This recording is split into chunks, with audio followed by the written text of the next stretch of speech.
সারাদিন ধরে কিচ্ছু খাইনি। আমায় তোমরা 2টো টাকা দিয়ে সাহায্য করো, না হলে যে না খেয়ে মরতে হবে। কি গো, সবাই চলে যাচ্ছ কেন?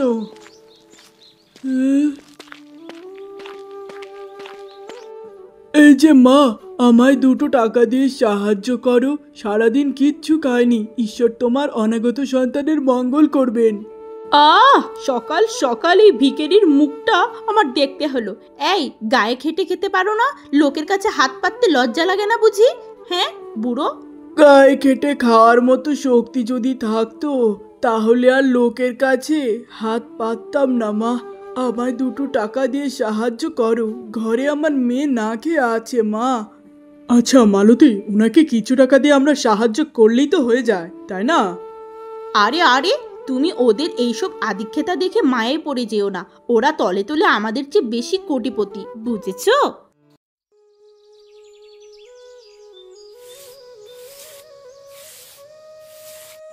বাবা, তুমি চলে এসেছো?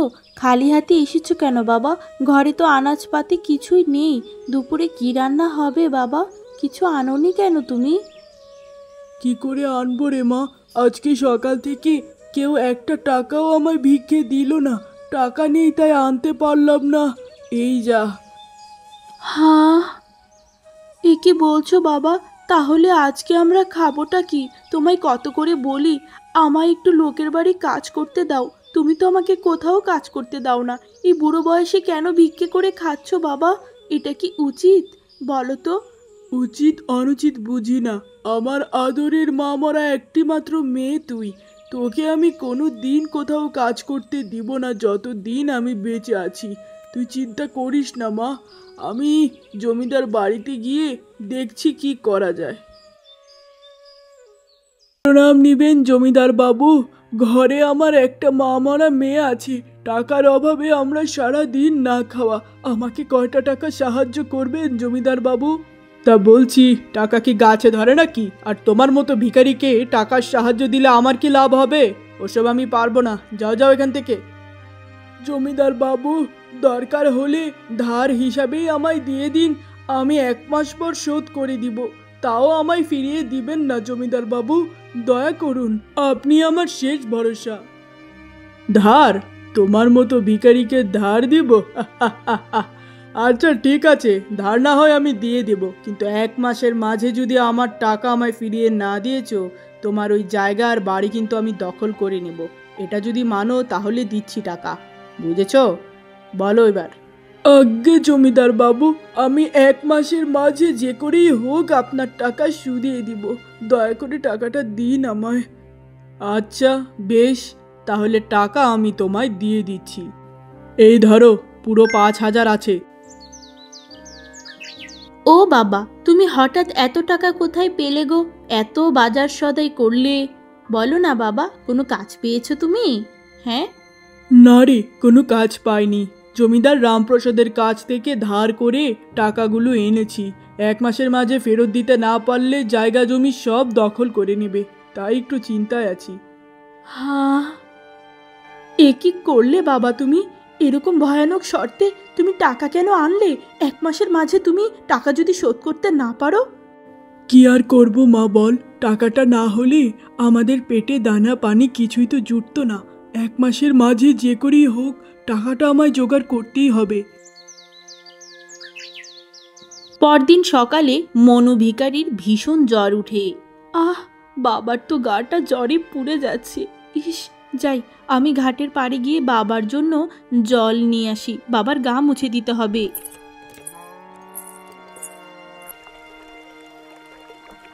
কিরে মায়া, তোর বাবা সেই কবে আমার স্বামীর কাছ থেকে 2,000 টাকা ধার নিয়েছে?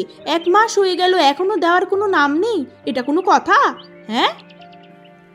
আর আমার কাছ থেকে তো 4,000 টাকা ধার নিয়েছে ওই বুড়োটা, এখনো দেওয়ার কোনো নাম নেই। এই, তোদের বাপ মেয়ের মতলবটা কি? হ্যাঁ দিদি, কোনোই মতলব নেই। আসলে বাবা ভীষণ অসুস্থ হয়ে গেছে, তাই হয়তো বাবা সুস্থ হয়ে গেলেই বলবো তোমাদের ধারটা সবার আগে শোধ করে দিতে। আচ্ছা দিদি, তোমরা কি আমায় কোনো ভালো বাসা বাড়িতে কাজ নিয়ে দিতে পারবে, যেন আমি আমার বাবাকে সাহায্য করতে পারি? দয়া করে একটু সাহায্য করবে আমায়। হ্যাঁ, আমি সব কাজ পারি।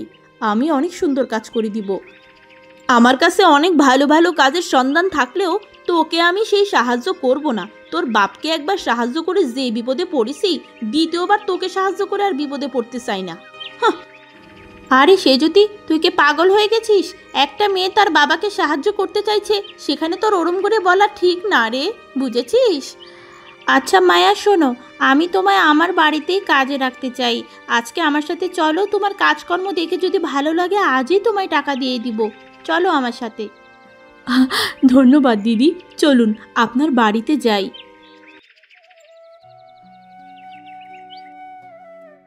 দিদি এবার আমায় বলুন, আমায় কি কি কাজ করে দিতে হবে? আজকে তো ঘরে বেশি কাজ নেই। আচ্ছা শোন, তুই ঘর দোর ঝাড় দিয়ে রান্না বান্না করবি, আর রান্নার আগে তোর এই নোংরা শাড়িটা বদলে নিবি, আমার একটা শাড়ি পরে নিবি, কেমন? আর সব শেষে তুই আমার মাথাটা একটু তেল দিয়ে দিস তো, ভীষণ ব্যথা করছে, ঠিক আছে? যা তবে, আমি এক্ষুনি তোমার মাথায় তেল দিয়ে দিই দিদি, এরপর বাকি সব কাজ করে দেব। আহ, তোর হাতে তো জাদু আছে রে মায়া। এরপর মায়া দুপুরের রান্না বান্না করতে থাকে।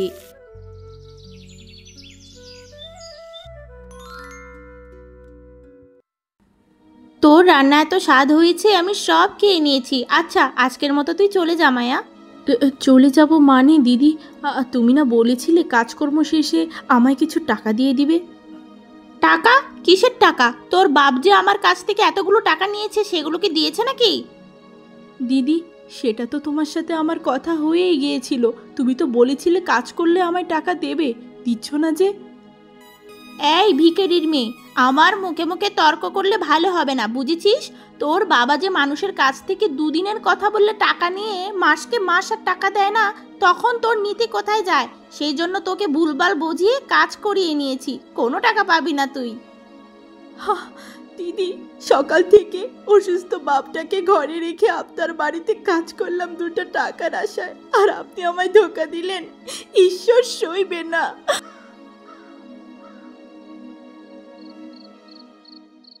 আমি এত অসুস্থ, তুই আজকে সারাদিন কোথায় ছিলি রে মায়া? তোকে যে কোথাও দেখতে পেলাম না। এই আমাদের পাড়া প্রতিবেশীদের বাড়িতেই কাজকর্ম খুঁজছিলাম। এক প্রতিবেশীর বাড়িতে সারাদিন কাজে ছিলাম। তোমায় তো সাহায্য করতে হবে, তুমি তো বিছানায় পড়ে গেছো বাবা, জমিদারের টাকাটাও তো ফেরত দিতে হবে। ও তাই নাকি? আহারে, আমার মেয়েটা দেখতে দেখতে বড্ড বড় হয়ে গেছে।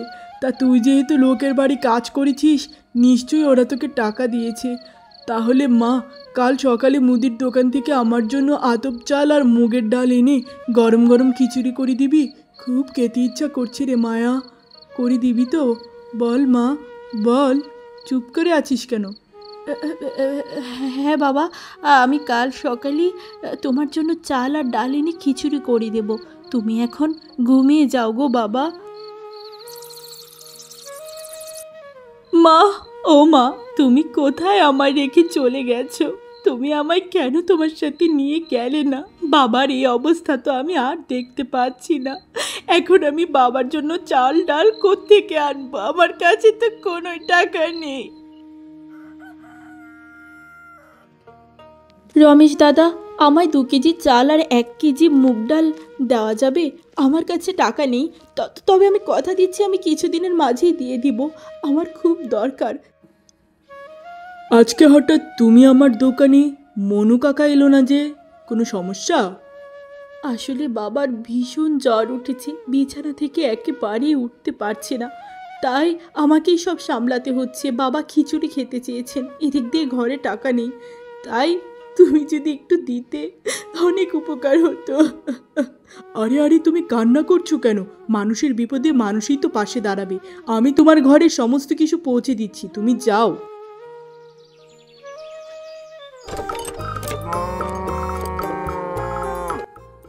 আরে তোমার কাছে তো আমি মাত্র 2 কেজি চাল আর 1 কেজি ডাল চেয়েছিলাম, তুমি তো সারা মাসের বাজার এনে দিলে।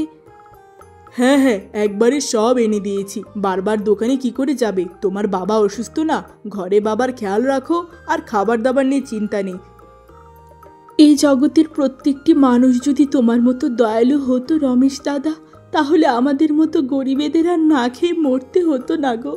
তোমার এই ঋণ আমি শোধ করতে পারবো না। এভাবেই প্রায় 1 মাস কেটে যায়। 1 মাস পর জমিদার রামপ্রসাদ মনু ভিখারির বাড়িতে আসে। কি ব্যাপার, 1 মাস হয়ে গেল, তোমার কি টাকা ফেরত দেওয়ার সময় এখনো হয়নি, নাকি ভুলে গেছো টাকার কথা? আসলে জমিদার বাবু, আমি ভীষণ অসুস্থ থাকার কারণে আপনার টাকাটা জমা করতে পারিনি। আমায় আর কিছুদিন সময় দিন, আমি ঠিক জোগাড় করে দেবো, কথা দিচ্ছি। আরে রাখো তোমার কথা, টাকা দেওয়ার সময়ই বলেছিলাম। 1 মাসের বেশি একদিনও নয়, কাল সকালে তোমার বাড়ি আমি দখল করব।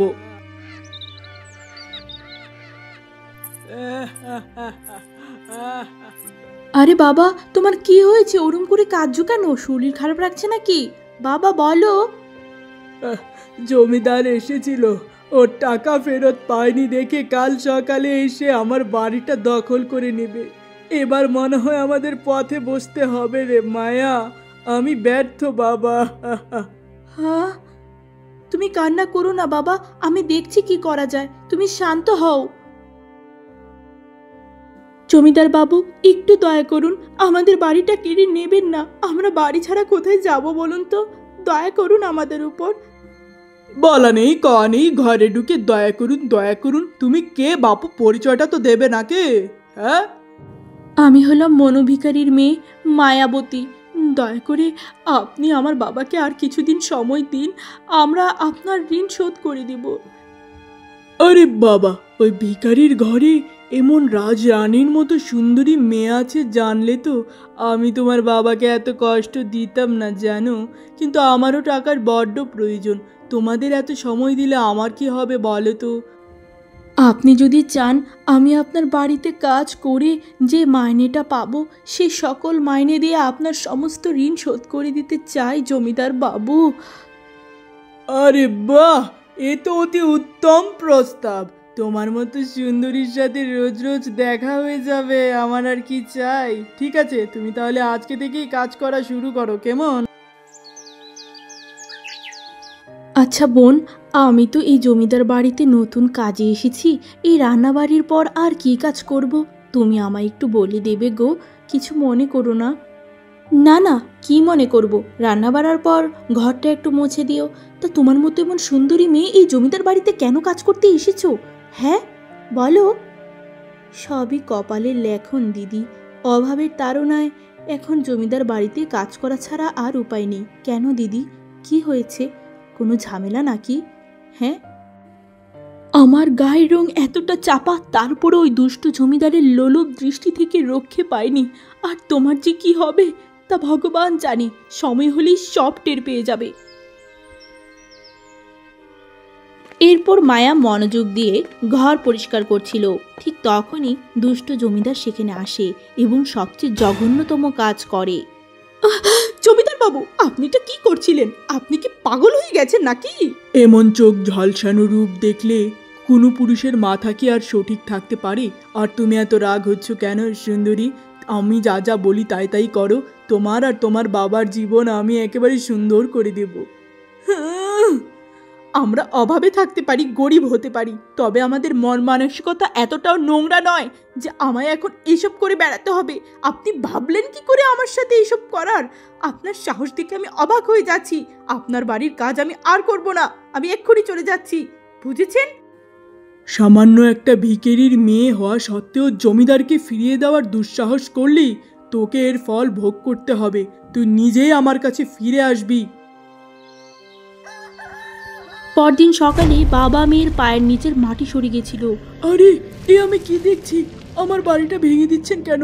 দয়া করে ভাঙবেন না, আমাদের হাতে কিছুই নেই, এসবই জমিদার বাবুর আদেশ।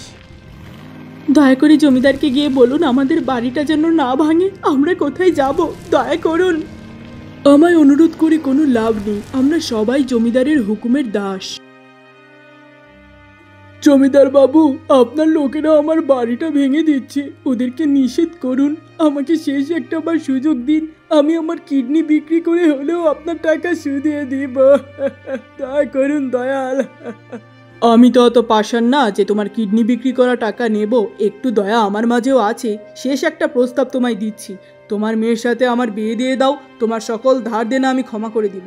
এবার তুমি বলো কি করবে, বুঝেছো? বলো। এ কি বলছেন জমিদার বাবু?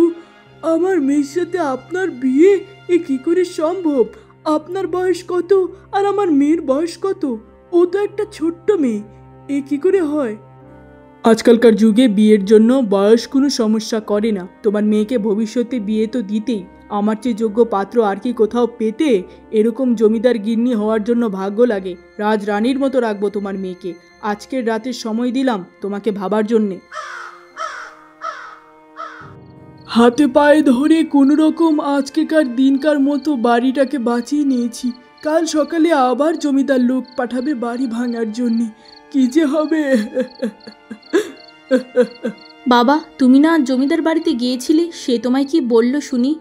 হ্যাঁ, ওই জমিদার আমায় এমন এক কথা বলেছে যা আমি তোকে কি করে বলবো সেটাই বুঝতে পারছি না। জমিদার বলেছে তার সাথে তোর বিয়ে দিলে সে আমার সকল ধার দেনা ক্ষমা করে দিবে। এটাই তার কথা। বাবা, তুমি কি এই কথার সাথে সম্মত আছো? সম্মত হওয়া ছাড়া কোনো উপায় তো দেখছি না। তাছাড়া জমিদারের বয়সটা একটু বেশি, এই যা। কিন্তু সে তোকে রাজরানীর মতো রাখবে। আমার ঘাড়ের উপর থেকে ঋণের বোঝাও সরবে রে মা। একটু বুঝ ব্যাপারটা। ঠিক আছে বাবা, তুমি যখন এই বিয়েতে রাজি হয়ে গেছো, আমার আর কোনো মতামত নেই। আমি ওই জমিদারকেই বিয়ে করে নেব বাবা। এই যে গ্রামবাসীরা, এতদিন আমি ভিক্ষে করতাম বলে তোমরা আমায় অনেক ছোট করে দেখতে, আর আজ আমার মেয়ের সাথেই জমিদার রামপ্রসাদের বিবাহ ঠিক হয়েছে। হ্যাঁ, আগামী 1 শ্রাবণ বিয়ে। সবাই নিমন্ত্রণ খেতে এসো কিন্তু। এ কি করে সম্ভব? তোমার মতো ভিখারির মেয়েকে জমিদার কেন বিয়ে করতে যাবে? আর তুমি বা কেমন বাবা, অত ছোট্ট একটা মেয়ের সাথে ওরকম বুড়ো জমিদারের বিয়ে দিয়ে দিচ্ছ টাকার জন্যে? ছ্যা ছ্যা ছ্যা ছ্যা ছ্যা ছ্যা। মা পার্বতী, আমার মেয়ের বড় ঘরে বিয়ে হচ্ছে দেখে হিংসায় তোমার পেটটা জ্বলে যাচ্ছে, তাই না? শুনো, টাকার কাছে বয়স কিছুই না। মায়া, তোমার বাবা সমস্ত গ্রামে ঘোষণা দিয়ে বেড়াচ্ছে আগামী 1 শ্রাবণ জমিদারের সাথে তোমার নাকি বিয়ে ঠিক হয়ে গেছে। আমাকে জানালেও না। আমার বাবার মনে অনেক খুশি, তাই বাবা সব জায়গায় জানিয়ে বেড়াচ্ছে। আমার মনে তো খুশি নেই, তাই আমার কোথাও জানানোর ইচ্ছেও নেই। আমি এখন বাড়ি যাই, আমার অনেক কাজ আছে। তুমি ভালো থেকো রমেশ। মায়াবতী, তুমি আমায় এমন পর করে কেন দিচ্ছ? ওই দুষ্ট জমিদারকে কেন বিয়ে করছো? ও তো মানুষ হিসাবে মোটেও ভালো নয়। ওকে বিয়ে করো না তুমি। ওই জমিদারকে বিয়ে করলে আমার বাবার ঘাট থেকে ঋণের বোঝা সরে যাবে। আমার বাবার সুখের জন্য আমি ওই জমিদারকে বিয়ে করা তো অতি সামান্য ব্যাপার। নিজের জীবনটাও দিয়ে দিতে পারবো। আরে মায়া, কোথায় ছিলি মা? এই দেখ, জমিদার বাবু তোর বিয়ের জন্য সোনা শাড়ি সব পাঠিয়েছে। সোনা দানা দেখে তোমার খুব আনন্দ হতে পারে বাবা, কিন্তু আমার মোটেও আনন্দ হচ্ছে না, বুঝলে? আমি জানি আমার উপর তোর অনেক চাপা অভিমান, কিন্তু বিয়ের পর যখন রানীর হালে থাকবি তখন ঠিকই বুঝবি আমি সঠিক সিদ্ধান্ত নিয়েছিলাম। বুঝেছিস মায়া? তুমি ভুল সিদ্ধান্ত নেওনি বাবা, কিন্তু একটি বারও কি তুমি আমার মনের কথা জানতে চেয়েছো যে আমি খুশি কিনা? বলো বাবা, বলো। কারণ আমি জানি পৃথিবীতে টাকার মাঝেই সকল সুখ। বুঝেছিস? হ্যাঁ বাবা, বুঝেছি। আজকে এসে আমার মায়ের শূন্যতাটা বড্ড অনুভূত হচ্ছে। মায়ের কথা খুব মনে পড়ছে। এভাবেই দেখতে দেখতে 1 শ্রাবণে বেশ ধুমধাম করে মায়ার বিয়ের আয়োজন শুরু হয়। মায়া বউ সাজে সেজে উঠে। বাবার অভাব আর কষ্ট কাটানোর জন্য এই জঘন্য লোকটিকে আমার স্বামী হিসেবে গ্রহণ করতে হবে তা আমি কোনোদিনই ভাবিনি। বাবা একটি বারও আমায় জিজ্ঞেস করলো না যে আমার মন কি চায়। আমার মন তো শুধুমাত্র রমেশকে চায়, আমি যে ওকেই ভালোবাসি। তখনই দুষ্ট জমিদার সেখানে আসে। কি বলেছিলাম না, এমন উপায় করব যে আমার কাছেই তোমায় ফিরে আসতে হবে। আসলে তো তার জামাই সেজে আমায় কেমন লাগছে বলো, জলদি বলো না। কি গো, লজ্জা পাচ্ছ নাকি? যার ভিতরটা এত জঘন্য, সে যতই পোশাক আশাক পরুক তাকে কোনোদিনই ভালো লাগতে পারে না। বাবা, তেজ কমেনি, সমস্যা নেই, বিয়ের রাতে সকল তেজ কমিয়ে দিব। চলো চলো, মণ্ডপে চলো, সবাই অপেক্ষা করছে। এর এরপর সবাই বিয়ের মণ্ডপে এসে হাজির হয়। এই যে সাধু বাবা, জলদি জলদি মন্ত্র পড়ে বিয়ের ব্যবস্থাটা করে দিন তো, আমার আর তর্স হইছে না। ঠিক আছে বাবা, আমি এক্ষুনি মন্ত্র পড়া শুরু করছি। ঠিক তখনই রমেশ পুলিশ নিয়ে সেখানে আসে। আরে আরে, এই বিয়ের মণ্ডপে হঠাৎ পুলিশ কেন? কি সমস্যা হয়েছে? কি ভেবেছিস দুষ্টু জমিদার? অসহায় মায়াকে ফাঁদে ফেলে আর তার বাবার অভাবের সুযোগ নিয়ে তুই ওর জীবনটা নিয়ে ছিনিমিনি খেলবি? সেটা আমি থাকতে হতে দিব না। তোর সকল কুকীর্তি ফাঁস হয়ে গেছে। জমিদার বাবু নেহাত অনেক দয়ালু মানুষ, তাই এমন গরিবের মেয়েকে নিজের স্ত্রী রূপে গ্রহণ করছে, আর তুমি এসে উল্টাপাল্টা কথা বলছো। এই ছেলে, কে তুমি? হ্যাঁ, আমি বিষয়টি স্পষ্ট করছি। আমি হলাম ইন্সপেক্টর সুরেশ। এই ছেলেটি সবকিছুই সত্য বলছে। এই জমিদার দারুণ ফটকাবাজ একজন লোক। এর আগে অন্য একটি গ্রামে অসহায় মেয়েদেরকে নিয়ে ছিনিমিনি খেলেছেন, বিয়ের প্রলোভন দেখিয়ে এরপর তাদেরকে দেশের বাইরে পাচার করে দিয়েছেন। এরপর সেই জায়গার বিভিন্ন টাকা পয়সা লুট করে আবার এই গ্রামে এসে একই অনৈতিক কাজ শুরু করেছে। ওনাকে আমরা অনেক দিন ধরেই খুঁজছিলাম। তোমার সময় শেষ রামপ্রসাদ, এবার আমাদের সাথে থানায় চলো। Times up. দুষ্টু জমিদার, তোকে বলেছিলাম না, ঈশ্বর ছাড় দেয় কিন্তু ছেড়ে দেয় না। তোর পাপের ফল আজকে সবার সামনে উন্মোচিত হয়ে গেল। এরপর জমিদার রামপ্রসাদকে পুলিশ ধরে নিয়ে যায়। আমায় তুমি ক্ষমা করে দিও বাবা। তুমি সঠিক সময় যদি না আসতে, আমার মেয়ের জীবনের সর্বনাশ হয়ে যেত। টাকার কারণে আমি আমার মেয়েকে কার হাতে তুলে দিচ্ছিলাম, কিন্তু আমার মেয়ে যে লগ্নভ্রষ্ট হয়ে গেলে তাকে আর কেউ বিয়ে করতে চাইবে না। এবার আমি মেয়েকে লগ্নের ভিতরে কার সাথে বিয়ে দেব? আপনার যদি কোনো মতামত না থাকে কাকাবাবু, আমি মায়াকে বিবাহ করতে চাই। আমার জমিদারের মতো অনেক অবৈধ টাকা নেই, কিন্তু আমার ঘরে আসলে সুখের কোনো অভাব হবে না। হ্যাঁ বাবা, হ্যাঁ, এ তো আমার ভাগ্য, তুমি আমার মেয়েকে বিয়ে করতে চাইছো। তবে এবার আমি মায়ার মতামত ছাড়া কোনো সিদ্ধান্ত নেব না বাবা। মায়া যদি রাজি থাকে তবেই। নতুন করে রাজি হবার কি আছে বাবা?